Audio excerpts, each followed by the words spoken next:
Well, welcome everyone. I'm on Twitch, I'm on Facebook Live, and most of you are joining me on YouTube. So thanks for being here. My name is Mr. Beat, not Mr. Beast.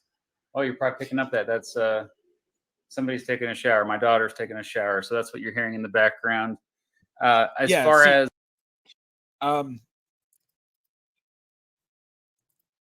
Yeah, dang, his video is 2 hours. That's why I was saying we're not going to watch all of it because he did 2 live streams. Because he did one live stream reacting to the first 3 episodes and a second live stream reacting to the last 4. So what we're going to do is we're just going to watch one episode from this stream, and then I think we're going to watch 2 episodes from the second stream, because the second stream he actually does 1.5 speed on it, which works out pretty well. And so yeah, we might click through a bit of this, but everyone can hear it though. Everyone can hear the audio. Hopefully. Is what we're doing here tonight. I know 2 live streams in 1 week. That's insane. And the other one was insane in itself. What we're doing here tonight. There it comes. And that was 7 hours watching nothing but PragerU videos. Tonight's a lot different. I'm still reacting to stuff, but these are very personal videos. I'm going to watch 3 videos from a genealogist he's also a YouTuber. His name is Jarrett Ross, and his YouTube channel is called GeneaVlogger. GeneaVlogger is how you pronounce it. Yes. And he reached out to me, what was it, a couple months ago now at this point, and he said, hey, I'm starting a new series where I'm looking at the family trees of YouTubers, and I figured I would reach out to history YouTubers first. And so it's the perfect audience to mix, because history YouTubers audiences love history, and if I can present it in a way that's interesting to them, he reached out to a bunch of us. Perfect. Thank you, Sharon. I think Sam Arno was his first series where he looked at Sam's family tree. He has a Jewish history channel. If you're not familiar with Sam, shout out to Sam. I've known him for a while through the internet. He lives in Israel and is a very smart person. And I'm, I guess, the second person he's done this with, and more to come. He's basically, it's like that. Remember that show? Well, there's been multiple shows like it. There was one on PBS, but there was Finding Your Roots and Who Do You Think You Are? Who Do You Think You Are? I think is the name of it. So that was like the most famous, and this is essentially what he's doing, but he's doing it better. And he's kind of showing his methodology and the process, and he's looking at it from different angles. And it really is like he's just being a detective, actually a historian is really what genealogists are, historians. And I do have that video coming up about, do historians hate genealogists? And that's kind of part of talking about it, is, are genealogists historians? And, because there are some historians who do not think genealogists are, but obviously some do. And yeah. It's a history of Mr. Beat tonight. Oh. And I don't really get into my genealogy that much. If you watch my channel for a while, you know that a couple years ago, I shared my DNA results live in a live stream. Joining me for a short time at the end of answer any questions you may have. So stick around for a Q&A with him. If you have questions for me or Mrs. Beat as well, she'll be here. I think she might be in history. Oh boy, what a big question that is. I think we're going to have to make a video to answer that question. But thanks for bringing that to my attention and for the donation there. So, okay, let's go ahead and get started with this. Hello, everybody. I am Jarrett Ross, a GeneaVlogger, and on today's vlog, I will be building Mr. Beat's family tree using only his DNA results. I think that's his actual band. That's my old band. That music is his band. Hello. And what's really funny is that song, the lyrics and everything is like not safe for work type of stuff. It was basically about being in college in like the mid 2000s. I was in college 2006 to 2010. So it's kind of a party song. Everybody, welcome to season 2 of my new series. Oh, hey, look who's here. On the first season, we looked into Sam Arano's family tree, which I'm going to be linking up above somewhere, the playlist where you can watch that if you haven't yet. But on this season, we're going to be looking at Mr. Beat's I am just a guy of whom several refer to as Mr. Beat family tree, and we're only going to be using DNA. Mr. Beat is an educational YouTuber who focuses on videos about history, politics, geography, and other subjects related to the fact I teach 7th grade social studies, and I love it. When I first emailed him, I was a bit worried that he might not be interested based on his DNA results video. A day or so ago, I was like, it'd be fun to reveal those live on the air and kind of. Yeah, when I was looking at all the YouTubers to contact, and the first time I contacted anyone, I looked up to see who had done DNA tests, if they'd done videos, and I was like so excited to contact Mr. Beat and be like, dude, do you want to do it? And then I saw this stream of his where he's like, yeah, I really wasn't into it and all that. I was like, oh no, he's probably gonna be like, thanks, but no thanks. And yeah, his response was definitely very Talk a little bit positive. about this is the live stream I was referencing. Yeah, that's from a couple years ago. It's, what genealogy even means before I look at my own results. And some of you have been already guessing what my genealogy is in the chat, and that's wonderful. I am not necessarily that excited to see this. In fact, I couldn't care less. I consider myself an American. I consider myself a human. I am a human. I'm not another species. I just don't who is care. This guy? Like, it does fascinate me a little bit how much people focus on their dead relatives, like, and how much that means to them, to their identity. I've always been fascinated by it, but never personally, like, I just don't. These people died a long time ago. But I was very happy to see that he quickly responded that he was interested. Now, for a lot of people that don't really know much about me, I actually work as the lead forensic genetic genealogist at DNA Labs International. No more. And my job consists of I quit to do this full time.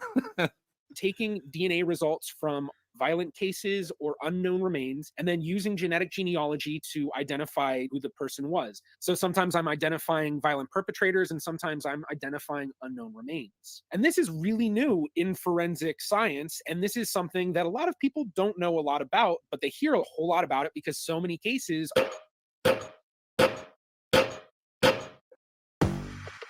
The future of your business is here. With Wix, you get advanced AI. There we go. Are now being solved using it. So this series is going to give you a very detailed look of what actually goes on in these types of cases when it comes to the genetic genealogy. Yeah, that was really what I was really aiming for with this second season when I asked Matt about what he was willing to give me access to. And he was like, oh yeah, I'll give you all your, the DNA stuff and everything. And I went in and I was looking at the DNA matches before I even looked at the tree. And I was thinking, based on these matches, I could probably figure this out just using the DNA. And I was like, that's exactly what I'll do. And then it was like, I'll take it even one step further, because at that point, I mean, granted, over the past 5-6 years, it's been like every few months, there's some big headline about investigative genetic genealogy. But at that point, there was one of those, there seemed to be a lot of furor going around the news stations and different people who were misunderstanding what genealogists saw in the research. So I thought this would be perfect because I can show exactly what we see when we do this research, because it's pretty much exactly the same, slightly changed now because they have GEDmatch Pro for investigative cases. So you don't go to GEDmatch. There's a separate site that you have to sign contracts and do like this whole thing to be able to access. And you get less information than you do on regular GEDmatch. So I wanted to show that with this, and that was kind of the idea. So I should say with this episode, once we kind of get past the beginning, I'm not going to really watch through the actual DNA part. We're going to fast forward, I think, to the third episode because it's I go hardcore on the tutorial side of it, which is why it was really slow. I did that type of genealogy. So yeah, that's hopefully he's not finding any dark secrets of not only my past, but my ancestors' past. One of the biggest things I see that people say when they're not sure of how to think about this stuff is, well, what does law enforcement get to see? What do the people doing this work get to see? A lot of people have some very realistic and reasonable worries about government having more access to more information about people. So on this series, you're going to get to see what do we actually see when we do these law enforcement cases looking for violent perpetrators and trying to identify unknown remains. So on this series, I'm actually going to be limiting myself to what we get. So a lot of people know about databases like Ancestry, MyHeritage, 23andMe, Family Tree DNA. Then there's stuff like GEDmatch and a whole bunch of other websites as well. But when it comes to when I've logged on to Ancestry.com a handful of times since I spit in the tube and sent my DNA in and revealed the countries where I'm from. And not a whole lot of my relatives actually are registered on that site. Only a couple of my cousins are, and I have a lot of cousins. I have and first cousins. I have probably like 50 something first cousins, and so yes, big Catholic family. So, but not a lot of people, like not a lot of my family. Like I couldn't convince my own parents to spit in the tube, and I guess it was kind of expensive. But CFH Orbit Shorts. But he did have a ton of like third cousins and more distant on there, which is why it was so easy to build his trees just using DNA, which I think is a common sentiment for a lot of people when they do these DNA tests. Is they're really thinking, because most of what they know is their first and second cousins, which even then, a lot of people don't know a lot of their second cousins. And like even myself, I grew up knowing a good amount of my second cousins, but then there were some second cousins that I actually had to like find doing genealogy and stuff, and like found sometime in the past 15 years since I've been doing genealogy, like really hardcore and all of that. So, for a lot of people, when they do these tests, they'll look for the relatives they know, and they'll see people that they don't know and think, oh, well, that's really distant, when it actually may be a lot closer than you realize. Thank you for the super chat. My ancestors knew William Penn. One was a Quaker founding member. Look him up. His name was George Keith. My last name is Keith. Right on. All right, Search. Stone Temple Pilots and live the Jubilee Tour. Identified possible surnames within the family. So because it'd be very difficult for me to ignore any matches that might have the Beat name in their family tree, we're just going to assume that for whatever reason, we already have the name Beat as a possible name for the DNA results. So the first thing that we do is we want to look at the DNA matches to really see how good are the matches. If the matches that we have are really, really low, we may not be able to figure this out. If we have matches that are very, very high, we may be able to figure out in almost no time. For Matt, his was actually right in the middle. We had some decent matches, mostly right around the 150s. And then we had a lot below that, but nothing really above that. I will say, literally just yesterday before I started, getting ready to film, we did get a new match who was 327 centimorgans. And so I actually did kind of add her into the other information that we did build already. So we have some really good matches. And as I mentioned, we had one.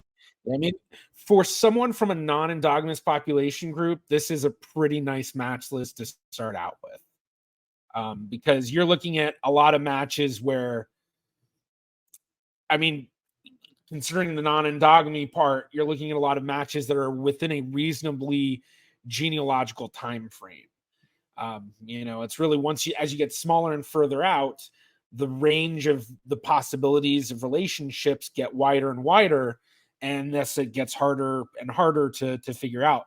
But one of the interesting things that I always noticed going from doing tons and tons of Jewish genetic genealogy cases to tons and tons of non-endogamous populations, as well as other endogamous populations, but with non-endogamous populations, what I noticed is I always saw really good significant longest blocks, and that was, I'm trying to remember the first non-endog, because it was probably about 2015 or so that I probably started working my first non-Jewish cases. And so I remember noticing then, like, you'd have these big long blocks, and I'd look at my Jewish lists and they'd have 160 centimorgans or more, and they'd have longest blocks of like 12 centimorgans. And that was when I first started to really think about, like, oh my gosh, there must be something with the segments. And for those who do not know, when it comes to the segments, for endogamous population groups, you can use the segments to help you figure that stuff out. But I'm not going to get too tutorial in this. We're going to keep, I think what we'll do is, we'll kind of just jump through to the third episode. Joined. Just a reminder what we're doing here. There's a YouTube channel, him tweet about this. So that's kind of how I wasn't supposed to know. I talked about this in the last season as well, but one way, and the best way I think to look at it, is going through each branch and almost trying to disprove it instead of proving it. And just coming in it that way can be helpful in thinking of it differently, to try to find other documentation that maybe you wouldn't look up Just That's how a scientist thinks. So yeah, every field, that's kind of what they do. It's good methodology. because you assume that the connection is correct. So maybe you find a census record. Yeah, one of the things I remember really specifically from this that Mr. Beat really, really loved was when I told him about the genealogical proof standard. And he was like, that is a standard that should basically be used for everything, because that is such a great way to look at it of how to make sure the proof of your statement or your conclusion is sound. And I remember he was like, he really loved that. But maybe you want to look and see, are there other people with the same name in that same census year in the same area? Because that's a big mix-up that can happen. But from here, I want to hook in the Ancestry DNA profile that Mr. B has into as well. You can then link it to a different family tree through this. But yeah, see, it's very tutorial like, where it's like, okay, we're on this page and you can do this here and do that there. But yeah, that's why I really changed up after this. And we can evaluate, and it shows us family tree. Yeah, and I mean, this it's is how we're literally going to find out how Mr. Beat is it's a related. tutorial using Mr. Beat as an example. So what I use is the Smart Copy tool. Now, to get the Smart Copy tool, you need to have a browser that allows extensions. And it's Chrome, Firefox, Opera, and MS Edge, which we can see here on the page that are the best to use it with. There is a video how to use Smart Copy, but once you have Smart Copy installed and go through the process to be authorized to use it, you will then get a little symbol on your extension like this, and that's the Smart Copy symbol. Yeah, see, this is why for this one I wanted to really click through, because the main thing I wanted to get to was for this, what I had Mr. B do was tell me, first off, he already had videos on who his top favorite presidents are. So like, I was like, okay, I'm going to figure out how he's related to all his top 10 favorite presidents. But then I was like, okay, well, let me figure out his top 5 favorite historical figures other than presidents and use that, because I felt like that might give kind of a wider range of possibilities of relationship connections. So that's basically where we're at, is like going through and figuring out how they're related. But it was basically a genealogy of all these Jewish Belmonte families. And when you look at the line, you'll see I have a Gracia Belmonte through this line. And they hypothesized in that book that there's a connection through her family and then through Leah Jacob Nunez Enriquez to Sarah Dissa. Oh, crap. Are we going to find out how we're related? I know. So many people are going to be doing this. Going to be like, when he joins us, we might chat a little about something else, but not quite yet. Okay. All right. I'll just keep it playing here then. And then going all the way. So I think if I remember correctly, I ended up finding out they were like super distantly related, like not anything out of the ordinary, I saw some of the comments about my mic. Jared is slightly louder than Mr. Beat, who has Jared slightly quieter.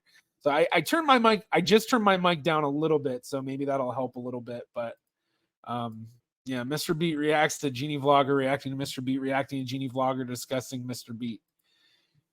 Welcome to YouTube. Up until we can see her father, his father, his father, his mother, all the way, and we see, okay, her father, so Philippa de Lancaster, John of Gaunt, is her father, and Matt Beat descends from Joan Beaufort. So Mr. Beat and I, our shared ancestor. Well, I just looked it up, and Eleanor Roosevelt was 5th cousins once removed with Franklin Roosevelt. Okay, who's this dude?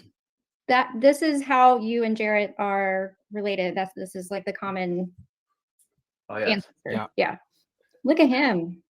I am Matt of Douglas County, 1st Duke of Lawrence. Lawrence is John of Gaunt, 1st Duke of Lancaster, 1st Earl of Richmond, born in 1340, died in 1399. Now, is this true as I said? Well, it's basically unproven.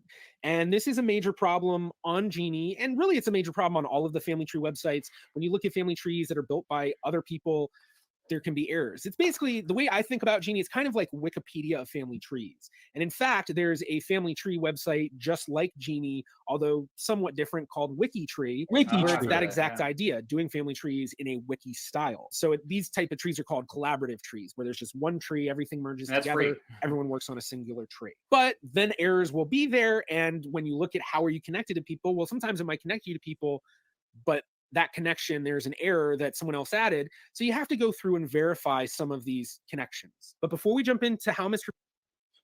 Yeah, that's one of the things I often have to throw into a lot of posts and things I do where I'm like, look at how I found this connection between these people being distant related on Genie.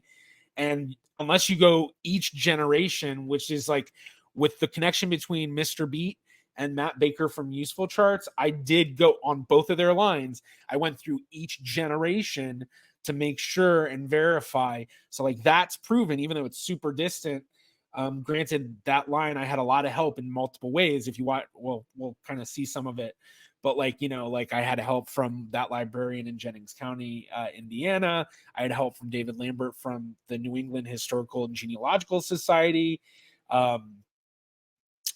Trying to remember what else, but yeah, basically, there's a lot that goes into all of that. Beat is related to his top 10 presidents. I had decided to message him asking, who were your top 5 historical figures that weren't presidents? I just have to say, when I was coming up with what should I do for this part, I was like, oh my gosh, I've never done like a typing out the email video thing. And so I decided to do that. I don't know if it looked cool or not, but I don't know why that, because I wanted to see what he said and could it bring up some interesting connections. So I'm actually going to show you how you can do this yourself if you connect into the world tree. So we are on Mr. Beat's page. All right, so I don't think we're going to go through every single one. I think what we'll do, because this is kind of interesting, because this is before he saw like the first 3 episodes of the Mr. Beat season. I don't really talk about the family history. I talk about it really more in genealogical sense of just like, here's the people and here's their names and here's where they lived, and that's about it. And then the last 4 episodes are the narrative story of the people, where they came from, what happened to them.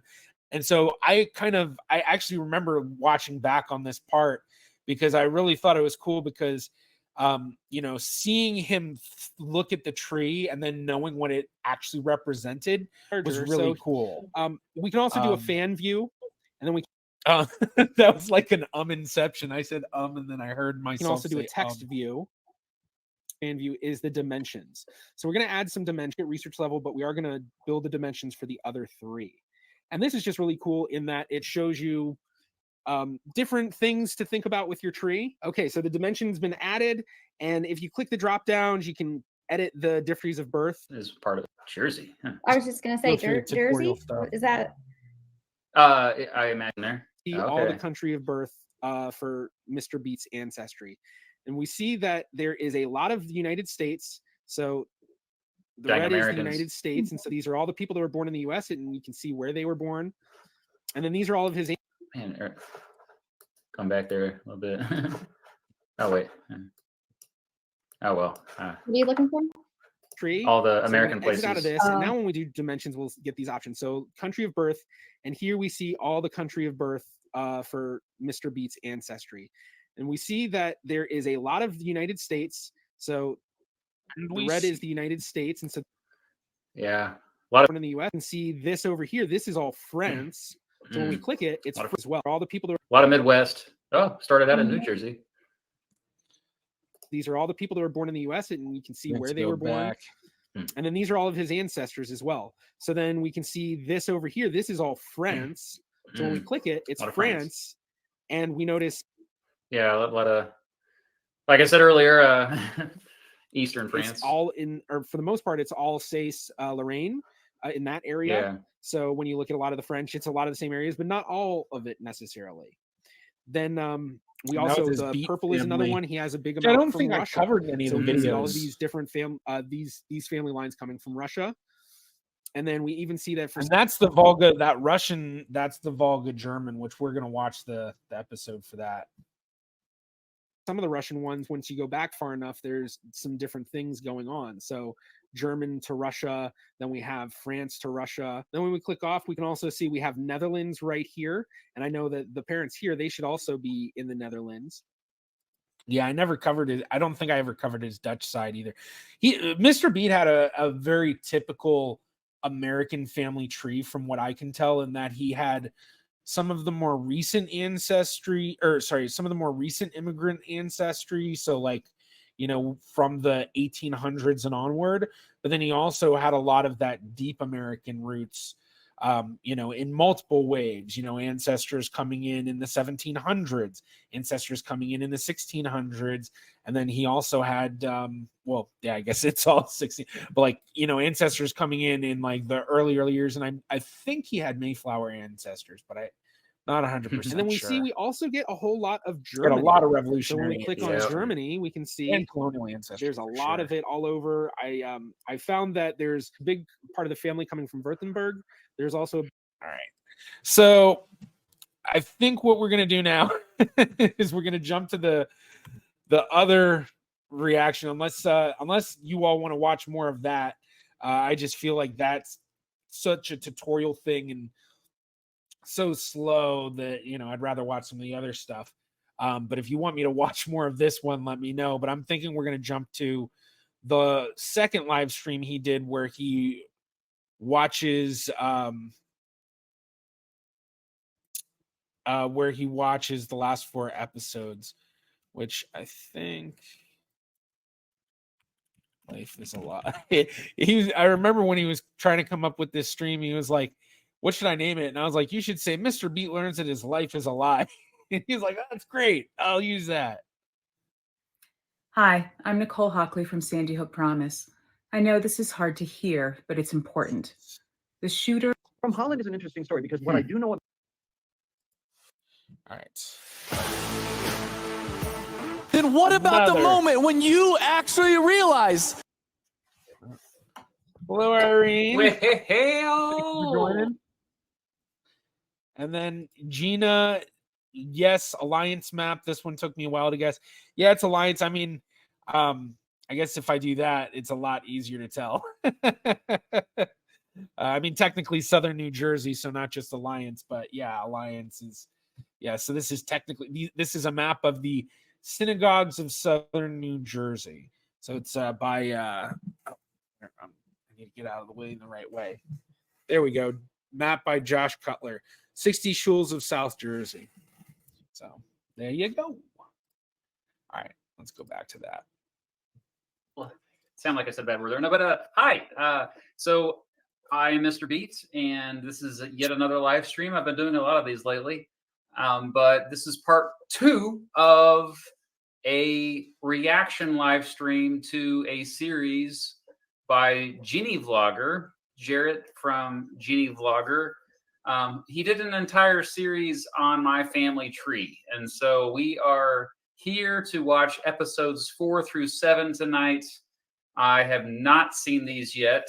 Mrs. Beat has seen them. My parents have seen them. Well, my dad hasn't seen the last 2 episodes, but I am seeing these for the first time, and I'm excited. It's also just. So I think with these, we won't watch each episode for Mr. Beat. We'll just kind of click through certain parts.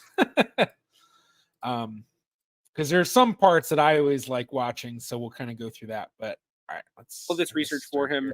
One of the questions I had was, what are some of the things that you'd like me to look into in your family tree? Do you want me to look into any specific ancestors, any sort of connections to certain historical events? And one of the things he mentioned was that his 4th great grandmother, Mary Galtree, was supposedly a Powhatan Indian. Yeah, Powhatan. It's a tough one. My mom says Powhatan. So Mr. Beat sent me a good amount of information on this branch of the family in terms of Mary Galtree's line descending down to Mr. Beat. But he had nothing else on Mary other than she was married to Lewis Whitcomb. And what he sent on Lewis and Mary was the following. He sent this page which showed all of this information. And at the top, we see Lewis Arden Whitcomb. Yeah, that's stuff that was passed down from to my grandmother, actually, my grandma Roush. So,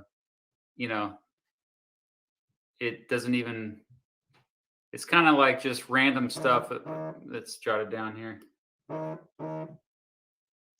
was married to Mary Galtry, and here it's spelled Galtry, but we'll see even in this own document, it's spelled multiple ways. They were married in Jennings County, Indiana, and lived there until 1870 when they moved to Sheridan, Iowa. He went to California, he being Lewis, during the gold rush and wrote home to the family that he had struck it rich and would be coming home, but he never made it home and was considered killed for his money. Now, this is something we do want to remember for the future, but then we do see married Mary Galtry, a Powhatan Indian.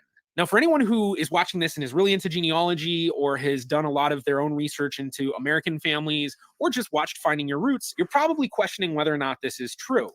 Yes, I've always questioned whether or not that was true. Someone in the chat just said, Mr. Beat, are you related to John Cena? I think so, but, and then also someone else asked, am I John Cena? Well, I think it later in the live stream when I hopped on, I actually found that I looked up if he was related to John Cena, and I think he was.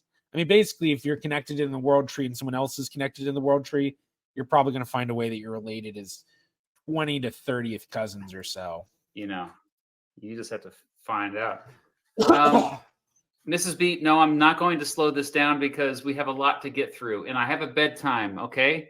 I'm almost 40 years old. I'm getting old, okay? I'm an old man, and I need to get my beauty sleep because I have work to do, okay?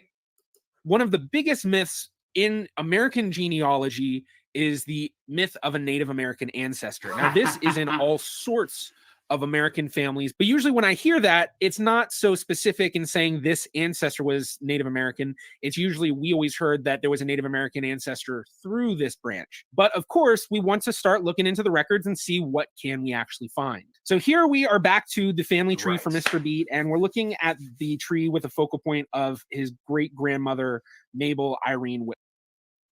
For anyone who's on Ancestry, you're probably already noticing how different things look from back when I shot this, which was, let's see, the stream was 2021. So yeah, I think I did this back 2020, 2021. So only 4 years or so. And through that family, we have her father, Joseph, tracing to her grandfather, Jesse. And then that traces to Mary Galtry and Lewis Whitcomb, who we were discussing. And in looking at them, we're going to pull up Mary's profile. We do see that there's a photo of her grave, and it's kind of interesting. It looks like there's a handshake, and I've already added it. That's awesome. Again, this is linked, I believe, to the Find a Grave website. It's a great resource that's free. This gravestone is amazing. That's cool that they have it. Too here, and I'm kind of giving things away because we already see their parents, Nathaniel and Elizabeth. And while do those sound like their Native American names? No, not really. Doesn't necessarily mean they weren't, but everything keeps pointing to this is very doubtful that Mary was Native American. So going to the page on Find a Grave, here we have Mary Whitcomb's grave, and we're going to try to take a little bit of a closer look. Wow. And we can just kind of see it. It's a very, it looks like a small grave, but when we look at the Find a Grave page, there is a lot of information. We have a ton of siblings. We have a bunch of children. Yeah, see, at this point, it was still very tutorial, like the way I was doing it. And I'm just going to kind of summarize, but basically through Find a Grave, I saw Jacob Fitzgerald Galtry and then saw these letters connected and found that they were connected to this site. And then we'll watch from here. Now, this page is absolutely amazing. Now, this is I want to say a book. It might be more of a compilation. I'm not quite sure what it exactly be called, but this document is called The Civil War Letters of Jacob Fitzgerald to his wife, Emmeline. So he wrote a lot, apparently, and they were able to preserve all of it. That's amazing. Sculpture by Charles M. Wright, and then transcribed with permission by Sheila Kell. Now, this goes into a lot of information. This is by Charles M. Wright, who is a descendant of Jacob Fitzgerald Galtry, and it talks about the family. It shows all sorts of pictures. So we have Jacob, his wife Emmeline. It shows them older. We saw those before. But then it also kind of gives a roadmap of who he talks about in the letters. And he talks about a lot of his family, including the ancestors of Mr. Beat. And there were actually a couple of Whitcombs who married Galtrys. And so these two families were close, and multiple members of both families served in the 37th Indiana Infantry. And this family is a pretty good representation of what a lot of people will call American colonial endogamy. Granted, this is more in the 1800s and all of that. But basically it was, you know, a lot of the families that especially had colonial ancestry in certain areas, in certain towns and stuff, especially that were a bit more isolated, a lot of those families would stay within the town, and a lot of their family, you know, descendants would intermarry and stuff, you know, endogamy, which is just people within one population group marrying others within one population group. But the big difference between American colonial endogamy and most endogamy is that it's not really like, you know, many generations, like, you know, 10 plus generations. It's only been like, you know, 4 or 5 generations or so. And on top of that, there still is a lot of, you know, exogamy. So people coming in and out of the community and having children with people from that community. But still, it really what it is it's just kind of a lot of pedigree collapse. So basically, anyone that is a descendant of the Whitcomb family and the Galtrey family, they're all probably related to each other in multiple ways, possibly more than 2 ways at least. And then same thing for people that are just regular descendants of the Whitcombs. Like I can't remember if it was Mr. Beat or Matt Baker, but one of them I think descended from the Whitcomb family in 2 different ways, actually. Now, looking at this paragraph, we can see Charles Wright describing the members of the Whitcomb-Galtrey connections that are spoken about in the letters. So the Lucinda Whitcomb mentioned many times in Jacob's letters was the daughter of Israel Whitcomb and Sarah Sally Galtrey. Sally was a sister of Nathaniel Galtrey, who was Jacob's father. So Sally would be an aunt to Mary Galtrey. Then it goes on to say Lucinda Whitcomb and Jacob Fitzgerald Galtrey were first cousins. The Rachel sometimes mentioned with Lucinda in Jacob's letters were probably Rachel Whitcomb, Lucinda's younger sister. Lucinda was born in 1834, Rachel in 1842. They had a brother, Lewis J. Whitcomb, born in 1830, who died in the war at Nashville, Tennessee on August 1st, 1864. This Lewis J. Whitcomb should not be confused with the Lewis Whitcomb, husband of Mary Galtrey Whitcomb, 1817 to 1895, who was Jacob F. Galtrey's older sister, as well as Mr. Beat's 4th great-grandmother. The Lyman Whitcomb mentioned in Jacob's letters was a son of Lewis and Mary Galtrey Whitcomb. So this is a brother to Mr. Beat's ancestor, Jesse Whitcomb. And then they also mentioned that Lucretia, no last name, mentioned in his letters was probably Lucretia Whitcomb, Lyman's sister. They were both cousins of Jacob F. Galtrey. Lucretia was born in 1840 and Lyman in 1842. Lyman also served in the Civil War. Lucretia married in Jennings County, Indiana to Joel Jackson. Now, I don't want to read too much off this website because as we can see, I'm just going to kind of scroll down. There is a lot. Wow. Yeah, even just reading all of that, that was kind of a like, yeah, that I definitely, my videos have changed a lot. But it includes a ton of the letters, including, and scrolling back up, including a list. So there are 60 letters in the just imagine the work that future genealogists are going to have to do, by the way, like in the collection, and it gives you an idea of where he went. But knowing the 37th Indiana Infantry, we can also look at the history of the infantry of that regiment and see where were they, what battles they fought in, and then know exactly where he was. But one other thing that was supplied was this amazing piece. Elizabeth Fitzgerald Galtrey. Now this is Mary Galtrey's mother. So this is Mr. Beat's 5th great-grandmother. Wow. Born in 1798 in Pennsylvania. And the family tradition described her as Scotch-Irish and a Methodist who was orphaned at an early age. No record of her ancestry has been found. Now, there was something in the family tree on Ancestry where people had come up with family names for her parents, but I have not been able to confirm whether or not those are true. Now, one of the biggest things when it comes to genealogy is maybe that's where some Native American or Powhatan heritage comes from, huh? True. It's collaboration. And when you find amazing things like this, one of the best things that you can do is to reach out. And so that's what I did. I reached out to both Charles Wright and Sheila Kell, Charles being who wrote this document, Sheila being the one who transcribed it with his permission. And unfortunately, I wasn't able to get in touch with Charles, but I was able to get in touch with Sheila. Sheila has been doing genealogy for years and even has been the genealogist at the Jennings County Library. Now, if we remember, Mary Galtrey and Lewis Whitcomb were married in Jennings County, Indiana. I've always been interested sort of in history. Wow. In high school, it was boring. Because it was remember the dates, remember that, there was... That's not how I taught history in the classroom, by the way. That's nothing interesting about it. Well, when you're looking at your own family, or to me now, anybody's family, if there's interesting stuff in there, it's almost like a way to gossip without getting in trouble. When I decided I was going to retire, I chose to move here. because by then I had a clientele of people I was doing research for. And when I'd come down on the weekends, I would look up stuff for other people besides me. So once I moved here, I set up the research center here. Now, one of the first things I asked her about was the Native American connection. Was there any connection? She's a treasure, by the way. I can already tell you she is a treasure, the work that she's doing. But anyway, yeah, so Native American connection, and we're going to find out here. Because I obviously didn't see it. And there seems to be some sort of indication in the family history from Mr. Beat. So what did she think? Well, I'd say out of all my years at the library, 80% of people that came in thought they had some kind of Native American heritage. Of that 80%, I think it was down to, I found 3 in 10 years that were verifiable as Native American ancestry. Of course, back then, you know, the farther back you go, the less online stuff you had. So we were fishing in the dark. But very seldom have I ever seen it turn out to be true.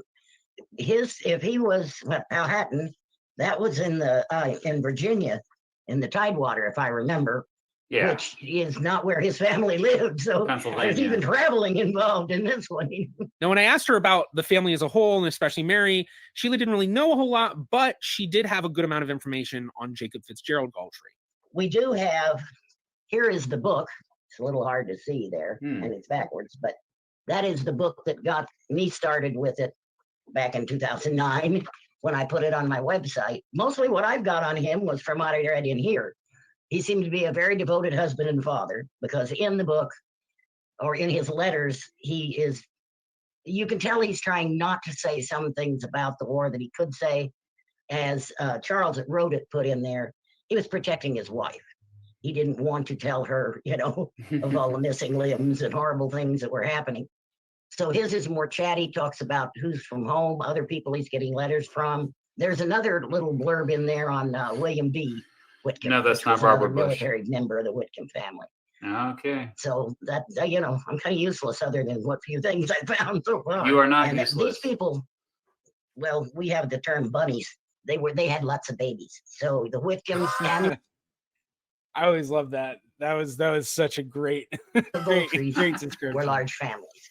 Jacob appears to me to have been a very nice guy, you know, just from reading what he was saying. It's nice to read the letters because you get some instinct about what kind of person he was. Was he worried about the family? Was it, you know, he wasn't talking always about himself. It was more what's going on at home. She also had somebody at the library look into things for us to see, were there any records or documents on Mr. Beat's ancestry, specifically to Mary Galtrey and Lewis Whitcomb. And in this room... I just got to say, this is above and beyond. This is way beyond where I thought that, as far as the research he was going to do, like when Jarrett first emailed me saying he was going to look up my ancestry, I didn't think he would go this far, where he'd have like... other people looking in libraries, in places like what you're seeing on the screen right now, like that's intimidating to me. Like that's cool that he on these show. That's true genealogy. Is you gotta figure out where the records are, and I always love that comment. As soon as you said that, I was like, oh boy, I have so much stuff in store. In these boxes, in these folders, in this envelope were 14 pages on Mr. Beat's family, which had been done up at the request of a relative of his. And these pages included family templates filled out for 4 generations of the family, as well as a little bit more that the cousin. There's a Lydia in there. Are you constantly overwhelmed with your workload? Look at this schedule, perfectly organized and managed with. Where is it? Included family templates filled out. Lydia Davis, born in 1798. Lydia is my daughter's name. Occupation farmer. Yeah, that sounds about right. I think generations back. We're going to jump to another part.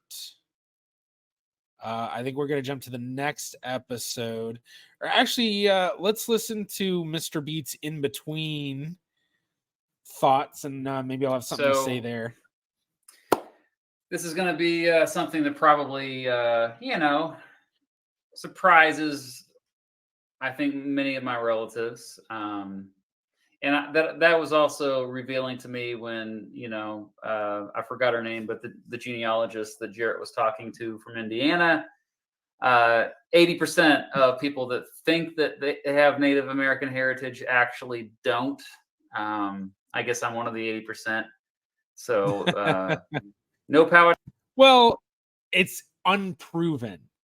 It's unproven would be the better way to say it. There's always the possibility you do, and you just can't prove it. So, yeah, that'd be the better way to say it. No evidence whatsoever that I have any Native American heritage at all in my family tree. But at least I'm pretty closely related to Edgar Whitcomb, who seemed like a pretty cool governor and pretty cool guy. And also, of course, Eisenhower. Those are two. All right. So we're going to go to the next video. What if I'm related to Donald Trump? We looked at that last time, and I'm not related to him very closely at all. Like, he didn't even show up. So I thought that was pretty funny. Okay. So next is episode 5. Oh, by the way, if you just joined us, GeneaVlogger is in the chat. Oh, and thank you. He put that fifth cousins four times removed is Eisenhower for me. So that's still pretty impressive, I like to think. And GeneaVlogger will be joining us for, I might have some more questions for him. And you can ask him questions as well. Thank you. I still need to do a 10 question stream with Matt. I see him doing it with all those other YouTubers. I'm like, I need to get in on that. History Buff 12. Yes. Thank you for getting me into history and following my TikTok account. Well, thank you for the super chat, and gladly I try to follow people if I'm actually on there paying attention. Sometimes I'll be honest with you. A lot of times it's my wife, Mrs.Beat, who's running my TikTok and Instagram. I'm more like interactive on Twitter because that's just me. So, I wish I had someone to help me run stuff. But yeah, TikTok, I'm trying to expand over there because, I don't know. I'm not doing very well on TikTok. So if you are on TikTok, check me out. Oh, if as long as we're promoting stuff, Jobsolete Season 2 premieres next Thursday. It's my podcast with Helen Hong about obsolete jobs. Every episode, we look at a different job that no longer exists, or if it does exist, it's really rare. So, for example, episode 1 is going to be about the Pony Express, those Pony Express riders. That job is underneath here because episode 5 of Mr.Beat's Family Tree by GeneaVlogger. Did they continue doing the Jobsolete thing? I don't remember that continuing. And this is Ancestors in the American Revolution. Hello, everybody. I am Jared Ross, a GeneaVlogger, and on today's vlog, we will be looking into Mr. Beat's ancestors who were alive during the American Revolution. I'm surprised that he's even able to go back that far. Like, I can't believe I had An episode. By the way, again, that's his band. Check out his band. I didn't know I had ancestors here going back to the 1700s. Like, I didn't think you could trace a branch. I thought that it would have all ended sometime in the mid-19th century. So that alone is surprising to me. 3, we briefly looked at Mary Galtry with through lines where we saw a whole bunch of DNA matches, 49 of them, who all descend from Mary E. Galtry and match Mr. Beat. And then in episode 4, we looked into the Galtry family and learned a bit more about Mary, her siblings, and her parents. So we're going to start tracing up from Mary's parents, who were Nathaniel and Elizabeth, and we're going to trace them back to some of their earliest days in America. And a big part of this we went over actually in the last episode, because when we looked at the information from Jennings County Library, what Sheila had sent, it included a 14-page document which had 4 generations of the family in these different types of family sheets, tracing the family back fairly far. So using that to correlate with what was on Ancestry, I was then able to have a fairly confident tree that we can then build off of and then go through the hints to correlate, possibly do some searching, and then any researching if we need to. Now here we have the family tree where Mary Galtry is the focal point. We see her parents, Nathaniel and Elizabeth. We see Elizabeth's parents, Pat and Fitzgerald. So slow. All right. We're going to kind of get through to one part.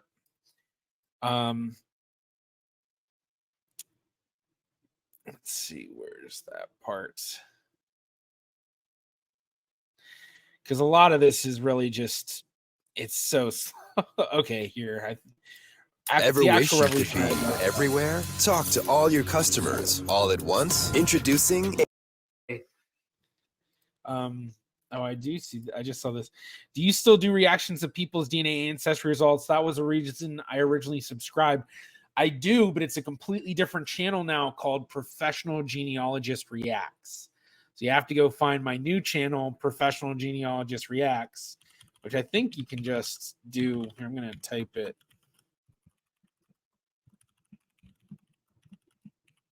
Hopefully, I think that takes you right there. So, yeah. All right, let's watch. Inherit the family Bible. Are available. There really is not a whole lot. We do have Abstract of a Will, which is from 1779. And we have some different compiled census stuff, U.S. Census reconstructed records. But this is, 1790s and later. So when we look at the records, at least here, through our hints, the quick and easy stuff, there's not a whole lot. One thing that we can do, we can look at what records are available for Somerset County in New Jersey. But I'm sure many of you have noticed the dates of Oliver's birth and death, as well as his wife. And it's very apparent, including with Paul, that they were all alive during the Revolutionary War. And well, in but they died during the Revolutionary War. Yeah. All right. Looks like they died during it. They were all alive during the Revolutionary War. And in 1777, it wasn't just an important year in the Revolution, it was also an extremely important year in the Galtrey family. So this section that's about to come up was the section that I realized this is exactly how I need to do all of the entire episodes from here January on out. 1777, the war had been raging for some time. On December 26th of 1776, there had been the Battle of Trenton after Washington had sailed over the Delaware. Yep. And then just about a week later, the Battle of Princeton took place. At this time, Oliver Galtrey's oldest son, Oliver, had joined the 1st New Jersey Regiment under Captain John Sebring, and had also served under then Colonel Frederick Frelinghuysen. Oliver possibly even fighting at the Battle of Trenton and Battle of Princeton. But after the Battle of Princeton, Washington's army made their way north to Morristown, New Jersey, and they arrived just a few days after the Battle of Princeton on January 6, 1777. But after a surprise attack by the British on April 13, 1777, which would later become known as the Battle of Bound Brook, Washington decided to move the encampment to Somerset County, home of the Galtreys, and arrived on May 28th, staying until July 2nd. And this encampment became known as the Middlebrook encampment. And part of it was on the Galtrey land. It is largely agreed upon that the first official flag of the United States was most likely unfurled for the first time at the Middlebrook encampment. So it's possible that the first official United States flag was flown on the land of Mr. Beat's Galtrey ancestors. All right, well, I got to play that again. That's pretty cool. That might be the coolest thing yet, if that is actually true. The first American flag to ever fly flew on the land of my ancestors. That's got to be like, yeah, that was such a cool thing to find. Granted, it has to be said, may have flown on their land. We knew it flew at the Middlebrook encampment, or at least that's what historians largely agree upon. But it's not known where. So, the encampment was on their land. Part of it was on their land. Then, leads to reason that it could have possibly been flown on their land. And at the very least, it probably means that his ancestors saw the first original flag fly.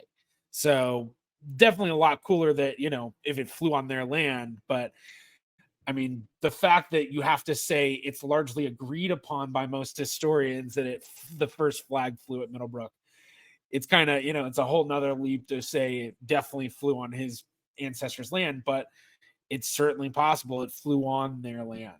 So it stands to reason that it could have. So a little grandiose of a statement of me to put in there, but, definitely a good hook. And it's true. It's very possible. I got to brag about that at every future party I'm at here. Let's hear this again. I want to just make sure that I'm hearing this correctly. Did you all hear that in the chat correctly?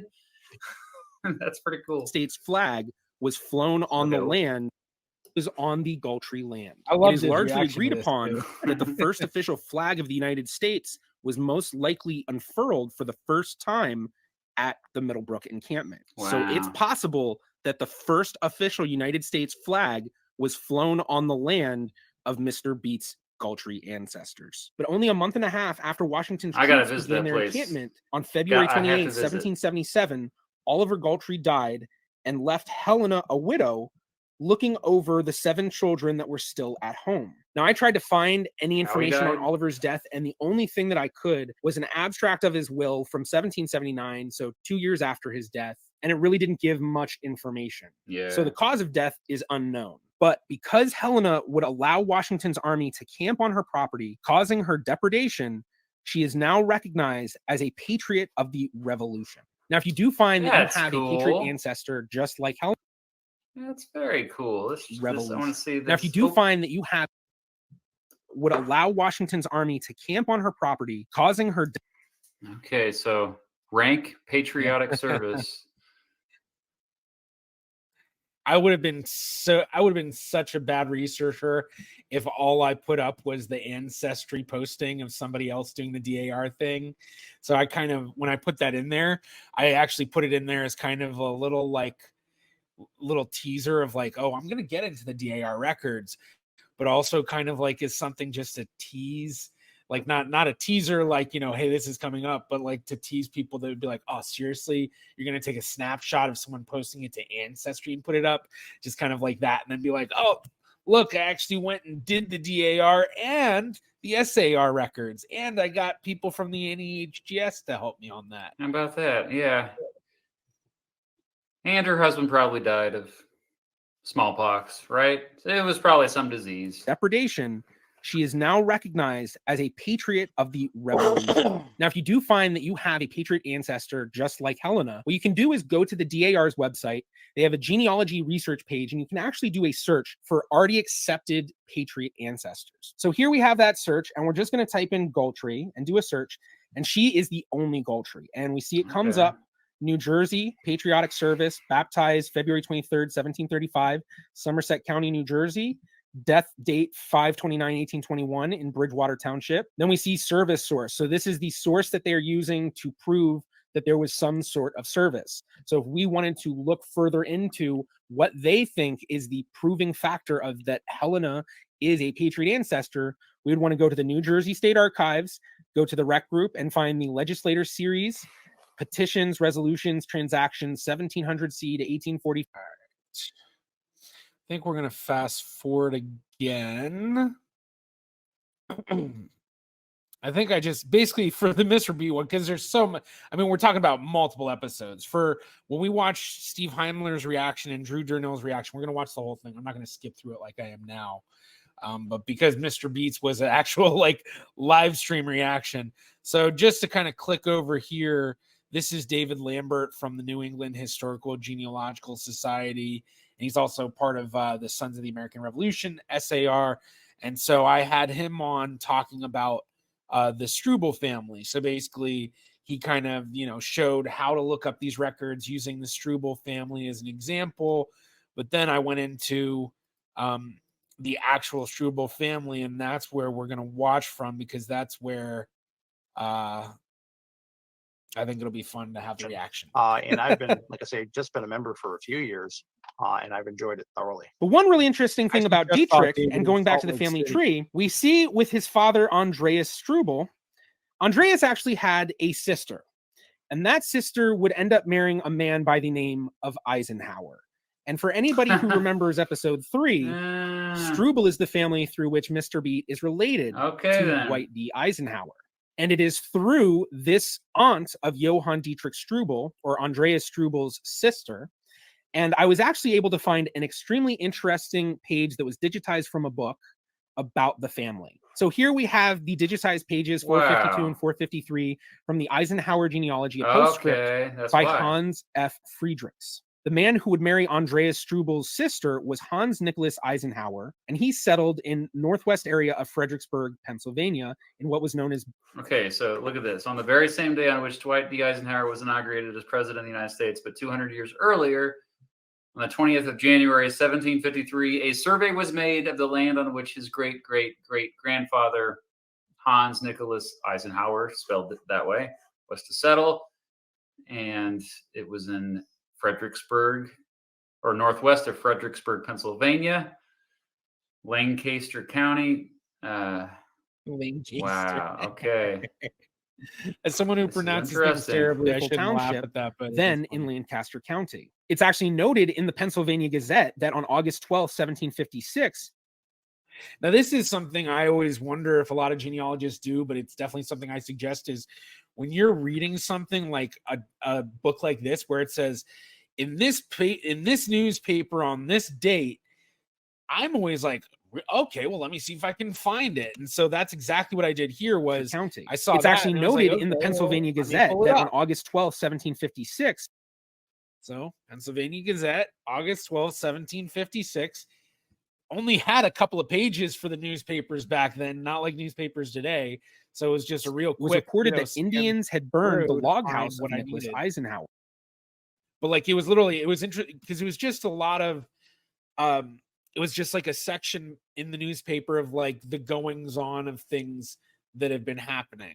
So like this one, it's just this paragraph that it relates to by a letter from Fort Henry in the Berks County dated August the 7th. There is advice that the Indians are hovering about that neighborhood, some of them being seen almost every day, and that they had burnt the house of Nicholas Eisenhower. So that was the blurb that they were referencing in that book. And then everything else is like something else. Then, below you can see from Barbados, we learned the two Martinico men, whatever. And then above it's something different. So this is actually pretty common for newspapers for a long time, even into the 1900s, like 1950s and 1960s. That's what I find a lot in my research for family around that time, post U.S. Census times that you can access basically after 1950.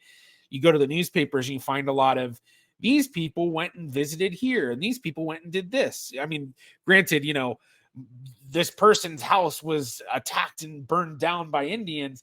That's a little bit more dramatic, obviously, but still kind of a lot of that same, like, news from abroad sort of thing too. Yeah, it's all the same. Now, before Eisenhower had immigrated to America, the Struble family had immigrated first. Andreas's brother Friedrich had landed in Philadelphia back in 1731, and later he would then go to Hessen to find a wife. And it was at this wedding, which was on April 18, 1741, in Newnheim. Wow, this is my connection to Eisenhower. This is so crazy. We're looking at my connection to Eisenhower right here. It's like more than just looking at a tree or wow, we have more documents. Than the names and the dates, the story. Quite a bit more solid evidence here. How did they come across the Neckar from Heidelberg?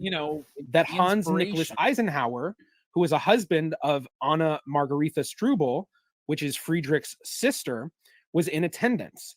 Friedrich gave such an enthusiastic account of Pennsylvania that Hans Nicholas Eisenhower decided to follow the Strubles to Pennsylvania. So had it not been for Friedrich Struble, Mr. Beat's great uncle, the Eisenhowers, specifically Hans Nicholas Eisenhower, would not have come to the U.S. Now that's it for for today's episode. But on next week's episode, we're going to start looking into some family tree lines of Mr. Beat that trace a little deeper into American history.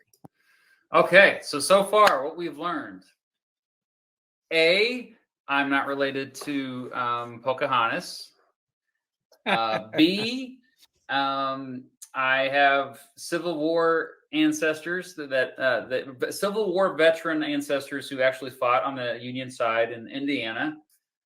These are all related to the Whitcombs. And again, we found out more information about my distant ancestor, Governor Edgar Whitcomb, former governor of Indiana in the late 60s, early 70s.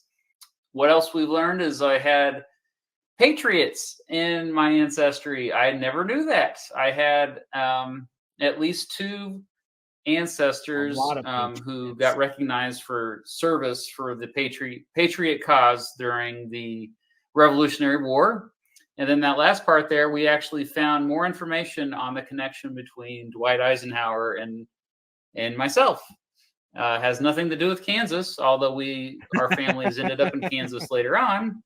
One of those things. But that's what we've learned so far. We have 2 more episodes to go. If you're just joining me, we've been going through my family tree. I've been reacting to GeneaVlogger's series where he dug deep into my family tree. I've never seen this stuff. This is all new information to me. I'm not a genealogist, of course. It's not really that much of a hobby of mine. I haven't really ever looked into it. So this is all, you are seeing this at the same time as me. And a reminder, GeneaVlogger, I think is somewhere in the chat. He'll be around after